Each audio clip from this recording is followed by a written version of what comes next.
We're floating like butterflies and stinging like bees. Rumble, you badass jet pilots, rumble.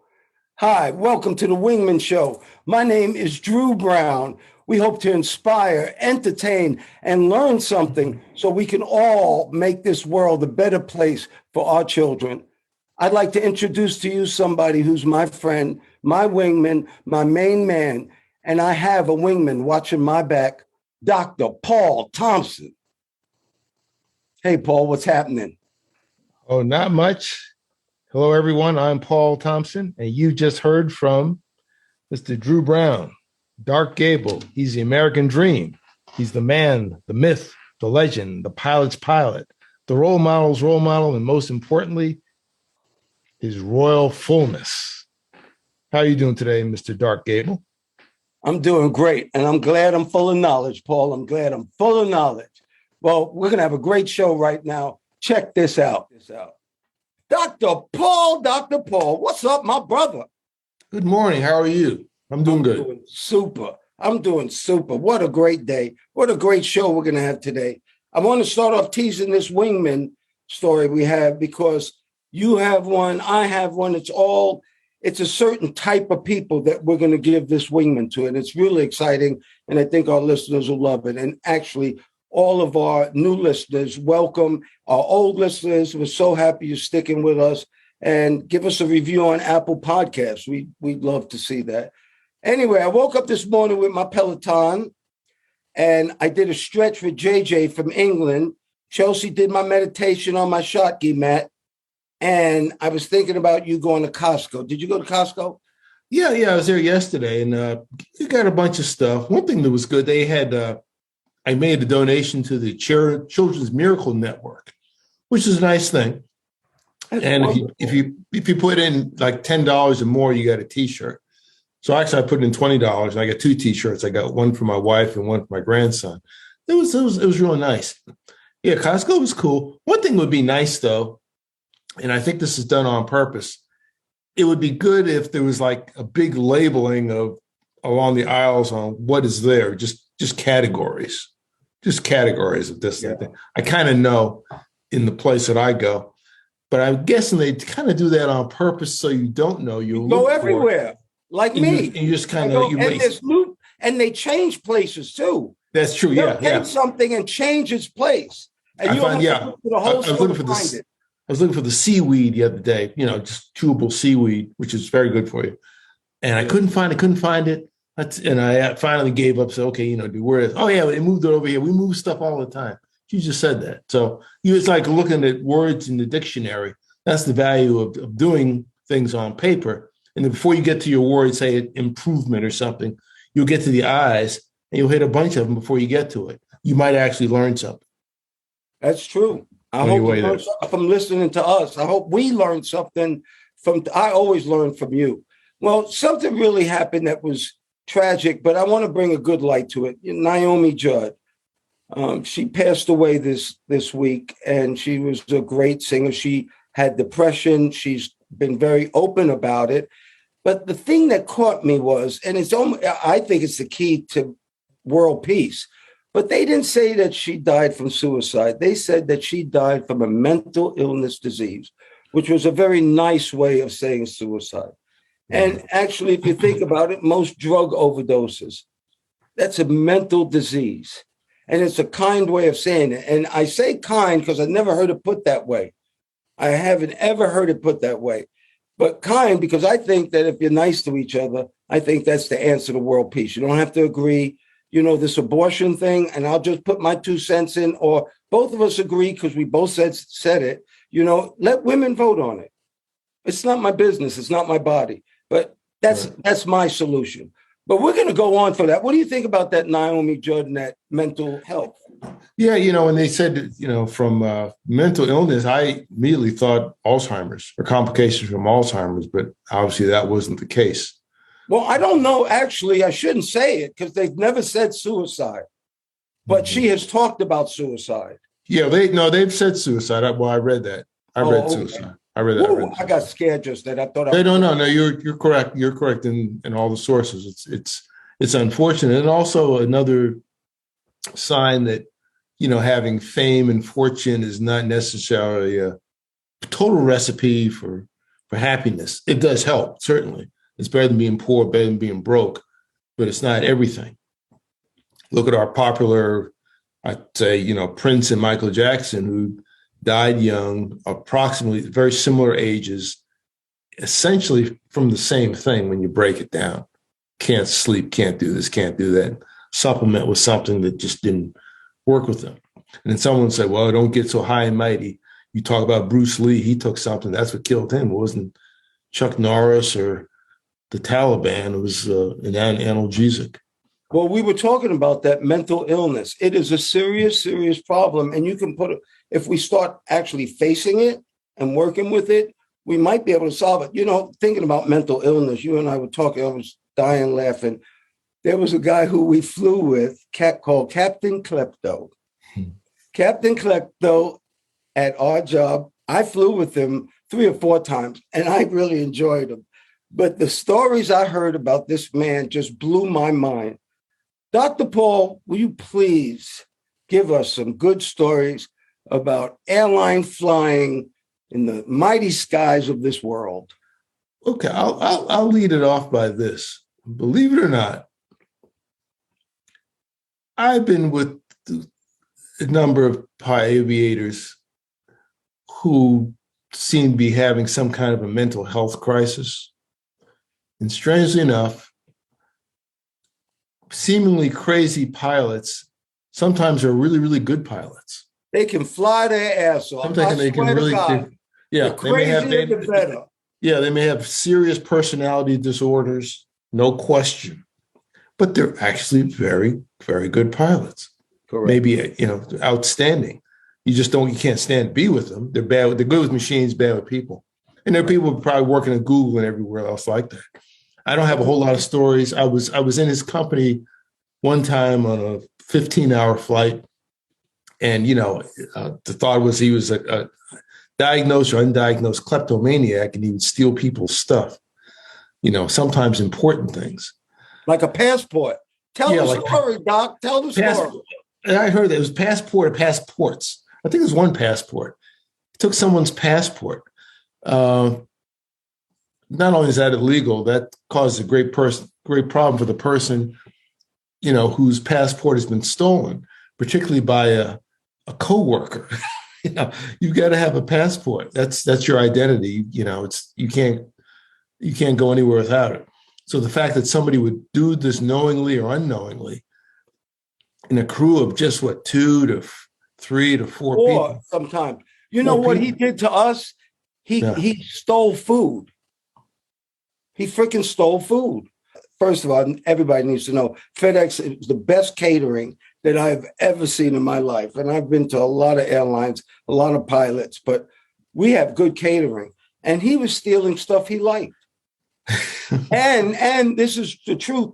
When I found out I was going to fly with him, they told me, get locks for your luggage and make sure you lock all your luggage. And I'm sorry to say I did. But he was a great guy to me. He was very nice to me. Yeah, he was fine. And we got to our destination and everything was accounted for. So we were kind of lucky. But there were a lot of stories about it. Uh-huh. In the islands, they say that monkey knows which tree to climb. So I think he knows who to mess with and who not to mess with. Probably. Well, let's talk about safety for a second, because this blew my mind when I read this. Amazon, our great Amazon, they're responsible for half the accidents in all the warehouses in this country. Half the accidents. And they're putting $1 billion into robots now to try to help the workers. Dr. Paul, what do you think? Half the accidents. Well, unless you have at least half of the factories or half of the storage facilities, you got a problem. I don't know anybody that works for Amazon right now. I used to. Can be apparently a pretty tough place to work. Maybe that's the reason they have these union efforts. But I get my stuff pretty quick. And I was told by one person that used to work for them, doesn't work for them anymore, that when you do that next day delivery stuff, he said they go through, that makes their life very, very difficult. I don't know if they're whipping them or shooting them or threatening them, He said, all that next day stuff, you have no idea what goes on. And I kind of do in a way. If you look at the way FedEx operates, and I'm sure UPS to get, to overnight, you have no idea what goes on overnight for that package to get there by 10:30 or whatever time it is. There's a whole world when most normal people are asleep, which is where we should all be at 2 a.m., 3 a.m., 4 a.m. It's the beginning of the day, some places where you get tens of thousands that are working on a time crunch to get things out. That plane needs to move a certain amount of time. You have all these things happening. It's like about 5 aircraft carriers operating at the same time. And they have to have one big launch, and it has to go right in sequence. We were in the middle of that for over 30 years, Dr. Paul. Yeah, it's amazing. And watch it grow. Watch it grow and blossom. Yeah. And, you said something about unions, but you and I went through something that was really interesting. And that's when ALPA wanted to unionize FedEx. And the funny part was, it was when FedEx was, and still is, the greatest of all airlines. I mean, God bless, I work for that company. It's not even close between them and Delta, not even close. And I always wanted to work for Delta. I remember in FedEx when they used to say our pay should be Delta plus a nickel. Right. Well, we did way better than that. But point being, I was very anti-union in the beginning. And I'll give you a rundown of it. In the end, FedEx actually made me vote for the union. And I'm not sure why, but their attitude changed. Mm-hmm, mm-hmm. Yeah, what do you think about our union merger? Because, we brought in Tigers. A lot of things changed. Seniorities changed. A lot of things changed. And in the end, it was all for the better. We became the mega bomb. Yeah, ultimately. Yeah, it all came with a merger of two companies. And as a friend put it, it's like merging two families. What you have now is a different family, a different group. And now nobody remembers the Tigers. That's been 30 plus years. Do you have any union stories? Sorry? Remember we were talking about some union stories. There were a lot of arguments about it, but you always have that with union things. And I've always heard it, particularly with mergers, whether there's unions or not. We've got two different pilot groups. When they come together, there's a big period of I won't call it dis-ease. They wouldn't talk to each other, Northwest and Delta pilots. You're so nice. I love you. I knew one guy, and he didn't have hate. In fact, he was a Northwest guy, and he was just kind of confused on why they were doing the things that they did. And he did have a lot of disdain for him. I wouldn't call it hate. But it wasn't disdain for the person. It came out to the person. It was for the situation. The situation, because a lot of times that involves a seniority system, and your seniority determines everything. And someone messing with that. And this person is usually an arbitrator who's a disinterested party that, okay, you're number one and you're the last one. And someone say, hey, I used to be this. Instead of moving up, they move down. And there's they see that as a demotion, and there's anger for the person that moves up. Not saying when we merged, I actually moved up, just the way it fell. So, it's 60% of the FedEx people were pretty dissatisfied. Some of that dissatisfaction lasted like 20 years, 25 years. Takes about a quarter of a century. Oh, yeah. That's called, I put that under the hate thing, and we'll get to hate later. Yeah. But I'll put that under hate. I don't think I remember worse than disdain, but that's coming from the nice doctor. Yeah. We're able to talk like this because we have something called freedom. And I was looking at the news, and I don't know if you noticed, but Putin, the oligarchs, this very rich billionaire oligarch said that he was against the war. He owned a bank or had a lot of shares of a bank. The next day, the Kremlin called the bank and said, if you don't get rid of him, we're going to nationalize the bank. It'll be over. The next day, he sold all his shares in that bank for an undisclosed amount. And he said, there was no discussion. It was like the mafia, this is the price and you're going to take it. Well, things like that. And I'm going to tell you something really bad about Putin. And it hit me this morning. I'm listening to my boy Ice Cube. And I don't know if you remember the movie Natural Born Killers. Mm-hmm. Well, on the track. It's one of the scariest things I ever hear, but Ice Cube and his girl are walking through a bad neighborhood, obviously. And they're using the big N word and not the one that I don't use, which is never, the other one. And I just don't want to say it right now. But anyway, so he calls out, yo, homie, not saying homie. And the woman says, damn, I hate this neighborhood. And Ice Cube's trying not to say nothing. He said, I'm talking to you and you B. And Ice Cube finally says, yo, man, why you effing with me? And he says, which scared the hell out of me, 'cause I can. And I thought about Putin killing all these innocent people. They just found 600 more. I felt like he was that ignorant fool. And the Ukrainians was, why are you killing? Why are you bothering us even? We're not doing anything to you. And he said, 'cause I can. That's my spin on the wall. You didn't hear that before, but I wanted to throw that on you because, if you look at China, they're putting fences around people. The green fences. They're putting fences around people. This is America. It's the greatest country in the world. It's not perfect. Never, it won't be perfect. And if you don't vote, don't say shit to me. Because it's the only little power you really have, not hate. And that's why we don't get into politics. And I'm going to let you say this, but I don't want to talk about politics. It hurts my soul because all of them lie. So why do we keep listening?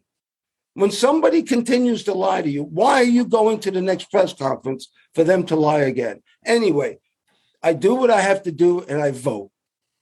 But I'm not going to let it ruin my life anymore because for a while there, it really had me going. And remember, happiness. I got 33 more hot fun in the summer times left, and I'm not going to waste it on hate. So that's why we decided not to talk about politics. What do you think, Dr. Paul? Yeah, I never cared for politics. And the way things are now, everything is so partisan. And this is different even from the baby boomer generation. I don't remember the political parties like hating each other the way they seem to now. At least they do. Even if they're playing on TV, they do a good job of it. If you're Democrat, you're bad. If you're Republican, you're worse. If you're a Nazi, you're somewhere in between the two. I don't remember that even during the contentious times of the 60s and 70s. Both they got together, they agreed on different things, but now it's extended even to the military. I remember the people in the military during my tenure, they're pretty much middle of the road. I mean, they leaned conservative, I'd say lean, but they were, for the most part, middle of the road. Nobody acting crazy. If you look at the transition from Jimmy Carter being president to Ronald Reagan being president with the Iranian, hostage crisis going on right at the same time, when the results of the election came in, I don't remember anybody jumping up and down and now we could do this. Yeah, the rules of engagement changed significantly and you could fire back and fire upon. But no one was jumping up and down like it was a Super Bowl game. So people were, they had their position in the middle of the road, but there wasn't hate and threats and killing and attacking someone's headquarters. I don't remember that. No, I think we get the politicians we deserve. You got to remember, people put them in office and they're keeping them in office. So you need to, I'm opening, the older I get, the smarter I become. I'm opening my eyes. There are people in this country who are down with some of these lunatics. Yeah, right. And some of the politicians themselves are encouraging it. That's different. That's very different. That's very different. The politicians themselves are encouraging it. Before they were trying to be people to be looked up upon, not, going into a trashy realm of just being low class and ignorant. That wasn't the appeal. No matter where, be it in any part of the country, in the way up north or the deep south, they didn't go right into the gutter publicly like they do now. Well, let's talk about the deep south because something very interesting happened. Harvard finally admitted they had slaves. It was part of their culture. Harvard University. And I think they made reparations of $100 million donating to impoverished places in Boston. Dr. Paul told me he read a book about this. And it just blew me away that these people finally admitted to doing what they did. And it started off, and I guess you'll tell us about it, at Georgetown. They're the first ones who did it. Tell us something about these Ivy League schools and slavery. Yeah, well, actually, they're all linked up. I think Harvard was actually the first one to do it, but they all benefited from it, and in some ways actually participated in the slave trade. Harvard itself was actually named after a man named John Harvard, who didn't go there. He was a benefactor. I think he was a young priest, and he passed away, and he left his fortune to him. His fortune was like 780 British pounds. And they used that to develop their school because the desire was to have a university system that mirrored what they had in England and at Oxford and Cambridge. So Harvard came into being around 1636, and they became involved in slavery around that same year. What you had, basically you had philanthropic people that contributed money, but the source of their money a lot of times was in slave trading. So you tend to think in terms of the North and the South, and the North was innocent. No. Most of the money people is in New England, actually. And they actually worked together.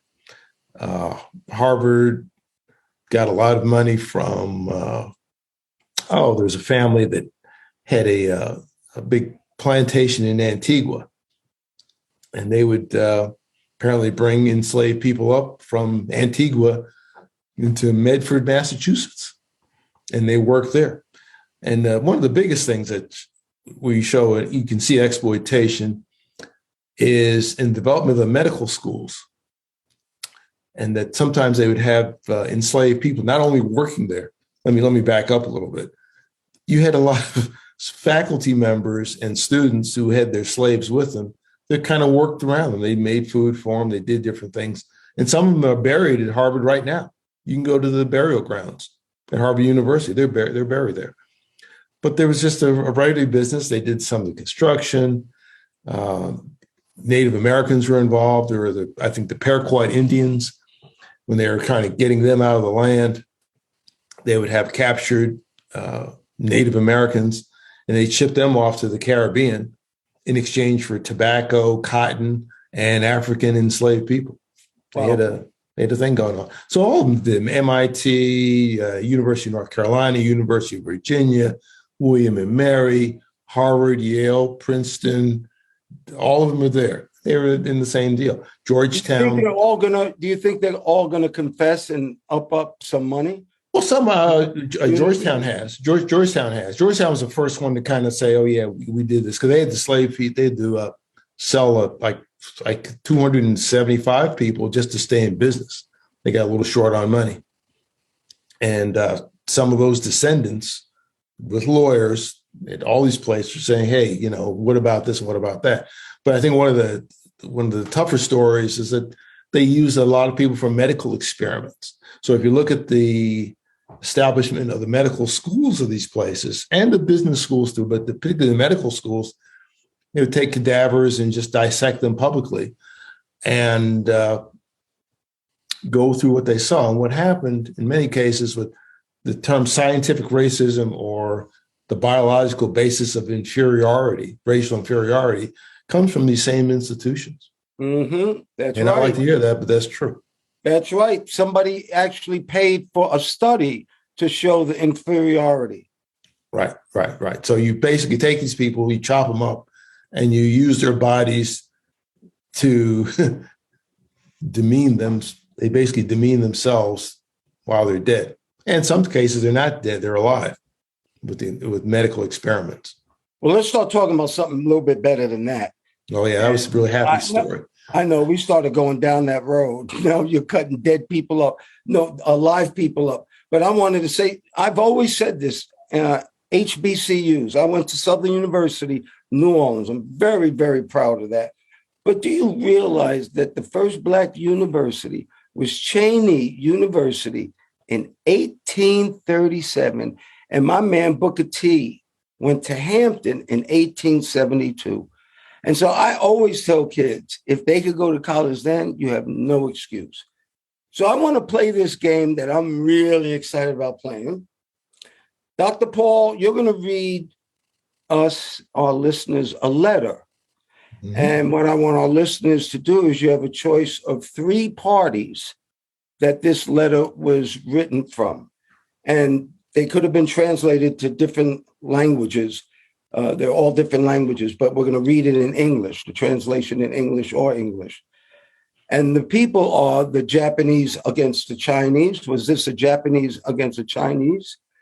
Was this a Russian against a Ukrainian?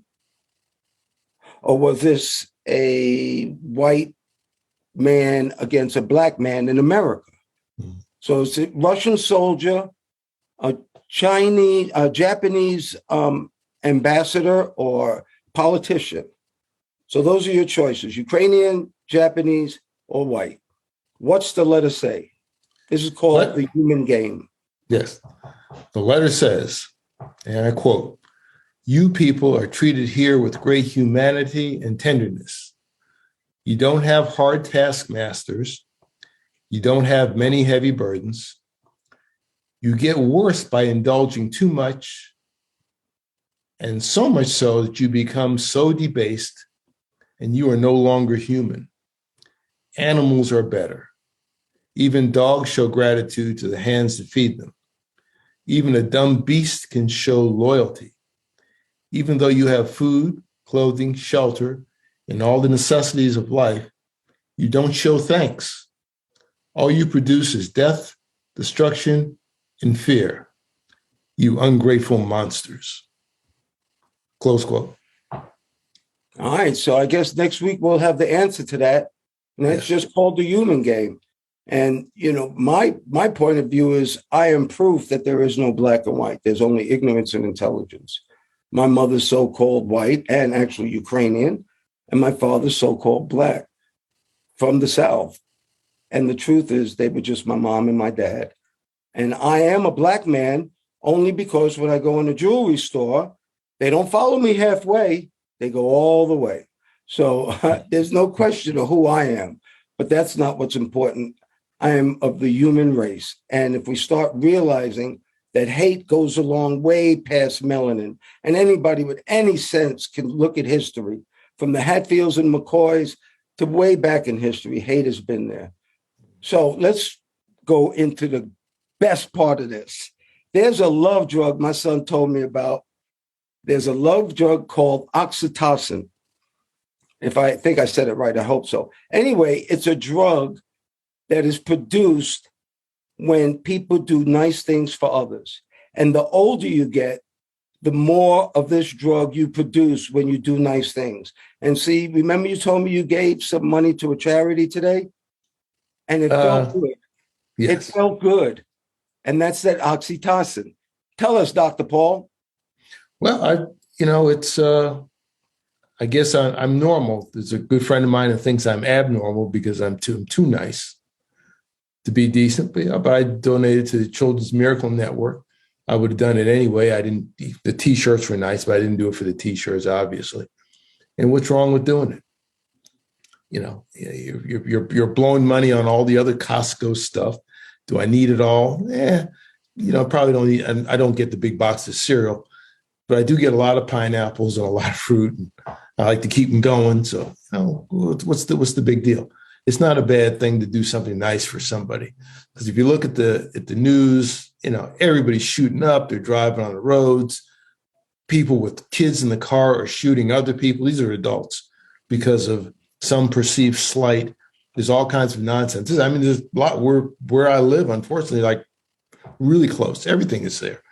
And you watch people driving crazy. I think what's happened is this pandemic that's still going on. There's a mental health pandemic that we're not talking about. We talked about suicide initially, but suicide is a part of it. But there's this mental disease that's going on. I see it on the roadways all the time. Like I say, folks are doing Blue Angel maneuvers for no reason. They're not dying. Sometimes on motorcycles, usually on cars. Furious 5.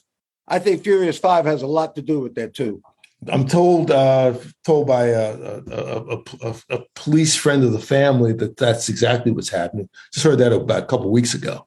They watched these movies and they're doing it, and they're busting groups who are doing donuts in the street and by the dozens and the hundreds. And they're not all little kids either. So if you've got a large population of older people who should know better, but they have the mentality of little children, even though they may be in their 30s and 40s and their great grandchildren, the brains of the intelligence levels have been sucked down in many cases, and everyone's become kind of an impatient. There's like an impatient childishness that I see a lot, just not in videos, but just on the street a little bit here. That's why we need more people like you who are nice. And any friend that tells you you're too nice, I have a saying that if you can't change your friends, change your friends. Because niceness is the answer to all of this. They need more oxytocin. Yeah. People are great people every day. I'm sorry to say the squeaky wheel gets all, the noise, it gets all the attention because these people are idiots, and we're getting to see crime instantly now. But there are a lot of good people out there. And that brings me to our wingmen this week, because our wingmen this week are teachers. I heard it was Teachers Appreciation Week. And something struck me really, really, really hard. Mrs. Prescott, Mrs. Wilson, and Mr. Garcia are my 4th, 5th, and 6th grade teachers. And I haven't ever forgotten their names, how they look, and who they are. That's how big the impression was on me. And I'm going to say something on the ad that I don't think I've ever said before, but my father was trying to, I think, hit on Mrs. Wilson. And I haven't ever been so disgusted in my life. It's like, she's not a real lady kind of like that. She's a teacher. That's Mrs. Wilson. Right. And it kind of blew my mind later in life to find out that, teachers are people too. But that's my wingman, Dr. Paul. Yeah, you with me. I remember you talking about Mr. Garcia a number of times. Even I know Mr. Garcia now. He slammed, because I could push women teachers. I don't know why, but I would. But he slammed you up against the lockers. As soon as I pushed him in 6th grade, slammed my ass up against them lockers. I didn't push anymore. Yeah. You got instant therapy, and it worked for the most part. Yeah, I had a lot of great teachers, but one that pops in my mind right now was actually in college. Was Professor Beckwith. He was a mechanical engineer, and I think I had a couple courses with him. I remember something on gearing, but he steered me in a good direction, and he actually made a suggestion one time that helped actually get me into aviation, as a profession. And it was, my life has not been a straight line; it's been curves and jagged edges here and there that ended up in a great goal. He was a big part of that, and a very good guy, very smart guy, and a good guy. And I appreciate him to this day. I remember him quite well. Well, I always said good teachers are very well paid, because there's nothing like seeing miracles. And when you help a child and you see him grow, there's no greater gift. And that's why we take advantage of them. I always said success is waking up every day, doing something you love and doing it well. Well, all those great teachers, they're successful. And that's why I think they get taken advantage of financially. Dr. Paul, let's pray for peace. Yes, let's pray for peace and be peaceful. Thank you once again, Dr. Paul Thompson, my friend. Thank you for your love, your time. And that's something that we won't ever get back. I want to thank all the listeners, too. Thank you so much for doing the show, Dr. Paul. We're jamming. Well, thank you, Mr. Drew, for inviting me on. Always good to talk to you. And ladies and gentlemen, please remember to like, share, and subscribe to this podcast or any of the podcasts. If you're looking at YouTube, they say smash the like button. Don't smash it. Just press it gently and use as a link to all your friends. You can also look at us on our website, wingmenshow.com. WINGMEN show, SHOW.com, altogether, wingmenshow.com. And we hope to see you in the future. Thanks again, Mr. Drew. Oh, you're welcome. And we're still floating like butterflies and stinging like bees. Rumble, you badass jet pilots, rumble. May there be peace on earth, and goodwill towards all men and women.